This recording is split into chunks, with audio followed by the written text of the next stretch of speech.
Shalom, bersama TLW, mari kita bersama-sama belajar seksi keempat dari pemuritan penginjilan level 1 dengan topik hubungan dengan Allah. Salah satu hal terpenting dalam menjalin atau membangun sebuah hubungan dengan Allah adalah sama seperti saat kita membangun hubungan dengan seseorang yang kita kasihi. Dimulai dari mengenali pribadi yang akan menjalin hubungan dengan kita, lalu bertumbuh dalam komunikasi. Hal itu akan menimbulkan sebuah kepercayaan, kesetiaan, hubungan yang seperti inilah yang harusnya dibangun atas dasar kasih Allah dalam Yesus Kristus. Mengapa kita perlu membangun hubungan dengan Allah? Karena dari awal kita diciptakan untuk hidup bersama-sama dengan Dia. Kita bisa lihat di kejadian 1 ayat yang 26. Kita tidak dapat mengenal Allah hanya berdasarkan perasaan kita, tetapi harus berdasarkan apa yang firman Tuhan katakan. Di Yakobus 1 ayat 17 firman Tuhan berkata, setiap pemberian yang baik dan anugerah yang sempurna datangnya dari atas, diturunkan dari Bapa segala terang. Padanya tidak ada perubahan atau bayangan karena pertukaran. Yohanes 10 ayat 10b, iblis datang untuk mencuri, membunuh dan membinasakan, tetapi aku datang supaya mereka mempunyai hidup dan mempunyai dalam segala kelimpahan. Keadaan inilah yang Tuhan mau kita mengetahuinya. Tuhan mau kita hidup kekal, hidup dalam pengenalannya yang sehat, makmur, sejahtera, atau dan kata lain Zoe life. Banyak orang Kristen mengasihi Tuhan, namun mereka tidak tahu bagaimana cara merespon anugerahnya. Hal ini nih yang menyebabkan mereka tidak dapat menerima yang terbaik dari Tuhan dan apa yang sudah Tuhan sediakan bagi kita. Efesus 1 ayat 3 firman Tuhan berkata, terpujilah Allah dan Bapa Tuhan kita Yesus Kristus yang dalam Kristus telah mengaruniakan kepada kita segala berkat rohani di dalam surga. Tuhan mau kita mempercayainya. Ketika kita menyelam dalam firman-Nya, jawaban selalu ada di sana.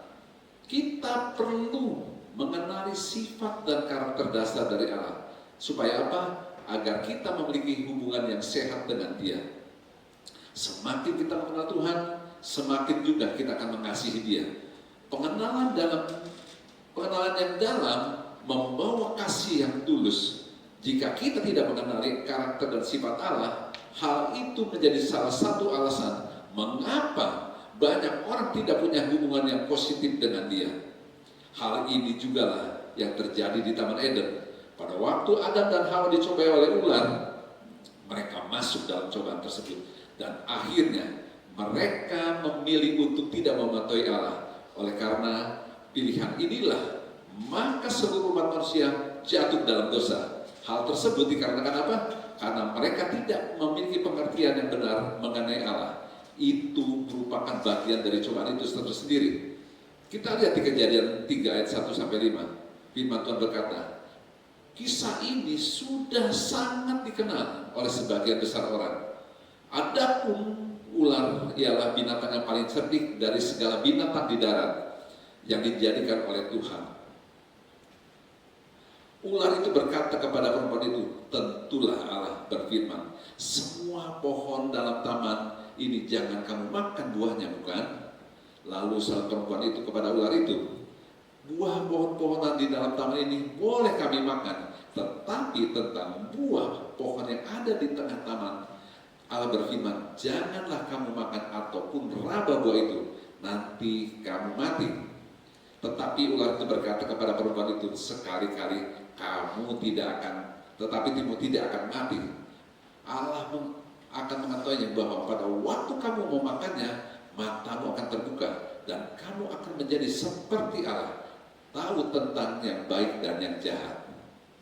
Disinilah kita dapat melihat ada pernyataan yang halus dari si jahat, yaitu iblis menyampaikan bahwa Allah sesungguhnya bukan Allah yang baik, bahwa Allah menyembunyikan sesuatu yang baik dari Adam dan Hawa, dan bahwa Allah tidak menginginkan mereka untuk memiliki segalanya. bahwa Allah tidak berikan mereka sama seperti Dia. Dan alasan itulah iblis menyampaikan mengapa Allah membuat peraturan untuk melarang mereka makan buah buah dari pengetahuan dan mengetahui yang baik ataupun yang jahat. Nah, untuk menghalang-halangi dan atau merugikan mereka.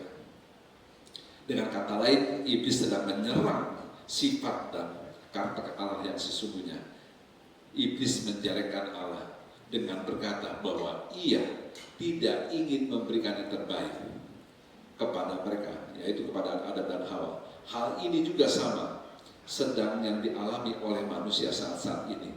Iblis berkata kepada orang percaya, bila kamu mengikuti Allah dan tidak mencobai semua hal-hal yang ada ini, semua yang dilarang oleh firman Allah, maka kamu tidak akan mengalami sukacita. Hidup ini akan membosankan, lesu, dan menyedihkan.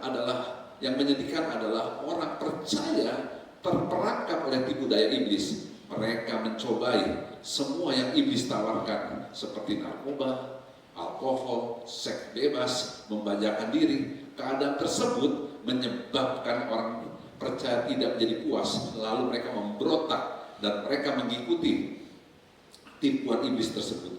Pada waktu mereka menyadarinya, hidup mereka, keluarga mereka, kesehatan mereka sudah terlanjur hancur.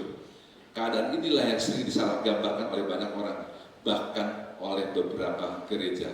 Mereka masih mengajarkan bahwa keadaan buruk tersebut karena Tuhan sedang mendidik, karena Tuhan sedang mengajar mereka dengan sakit penyakit atau untuk memproses hidup kita. Itu tidak benar, itu dusta iblis.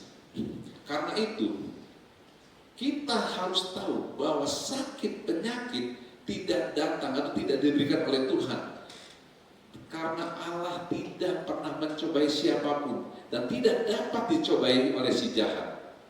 Yakobus 1 ayat 13 firman Tuhan katakan, apabila seseorang dicobai, janganlah ia berkata, pencobaan ini datang dari Allah, sebab Allah tidak dicobai oleh si jahat dan oleh ia sendiri tidak pernah dicobai oleh siapapun. Jadi sekali lagi kita harus mengenal Dia dengan benar dulu. Supaya apa? Supaya kita dapat menjalin hubungan yang benar, yang baik dengan Dia dan menerima segala sesuatu yang terbaik dari Dia. Mengapa demikian? Karena dosa telah memisahkan kita dari Allah. Kita bisa lihat di Yesaya 59 ayat 2. Tetapi yang merupakan pemisah antara kamu dan Allah ialah segala kejahatan, dan yang membuat dia menyembunyikan diri terhadap kamu sehingga ia tidak mendengar, ialah segala dosa. Ketika Allah menghalau Adam dan Hawa dari Taman Firdaus atau Taman Eden, tujuannya adalah supaya mereka tidak hidup selama-lamanya dalam kondisi telah berdosa itu. Itu merupakan wujud dan tindakan dari kasih dari Allah yang tidak pernah meninggalkan Adam dan Hawa atau memutuskan persekutuan dengan mereka. Sebaliknya, Allah ingin hubungan yang intim, tanpa ketakutan, tanpa penghukuman ataupun penghakiman. Karena Allah mengetahui dalam sebuah hubungan, jika diawali dengan tidak baik, maka sangat sulit untuk dilanjutkan karena hubungan tersebut, karena akan menghasilkan buah yang tidak baik atau buah yang buruk. Hubungan itu dipulihkan melalui karya yang sempurna, yaitu karya penebusan Tuhan kita Yesus Kristus. Kita bisa lihat di Yohanes 3 ayat 16, firman Tuhan katakan, karena begitu besar kasih Allah akan dunia ini, sehingga Ia mengaruniakan anaknya yang tunggal, dan supaya setiap orang yang percaya kepadanya tidak binasa, melainkan boleh hidup yang kekal. Dan kita bisa lihat apa hidup yang kekal itu. Yohanes 17 ayat 3, firman Tuhan katakan, inilah hidup yang kekal itu, yaitu bahwa mereka mengenal Engkau satu-satunya Allah yang benar, dan mengenal Yesus Kristus yang telah Engkau utus. Yohanes 14 ayat 6, firman Tuhan berkata, kata Yesus kepadanya, Akulah jalan dan kebenaran dan hidup. Tidak ada seorang pun yang datang kepada Bapa kalau tidak melalui Aku. Jika kita memahami sifat Allah sesungguhnya, kita akan mengetahui apa yang akan dilakukan oleh Tuhan. Karena jika kita belum mengenal Allah dengan baik, sangat sulit bagi kita untuk menerima apa yang sudah Dia sediakan bagi kita. Karena kita tidak datang dengan penuh keyakinan, hingga kita tidak bisa meraih, mengambil alih. Kita perlu dengan keyakinan, perlu dengan mengetahui bahwa Dia baik, Dia memberkati kita supaya apa? Supaya kita memperoleh kemenangan.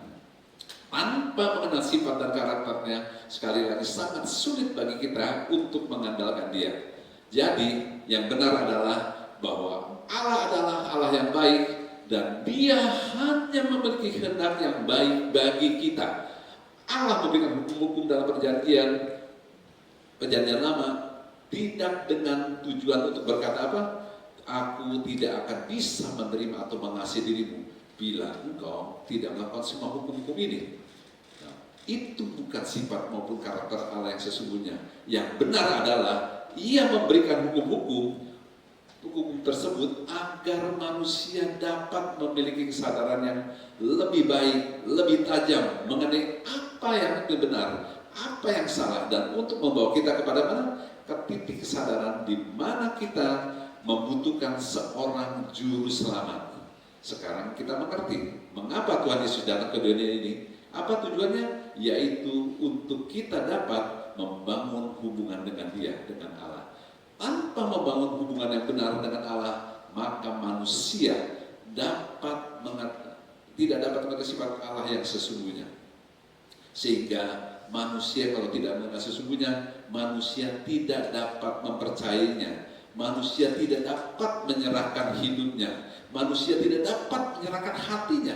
Sehingga hidup manusia tidak maksimal. Keadaan itu bukanlah rancangan awal yang sesungguhnya atas manusia.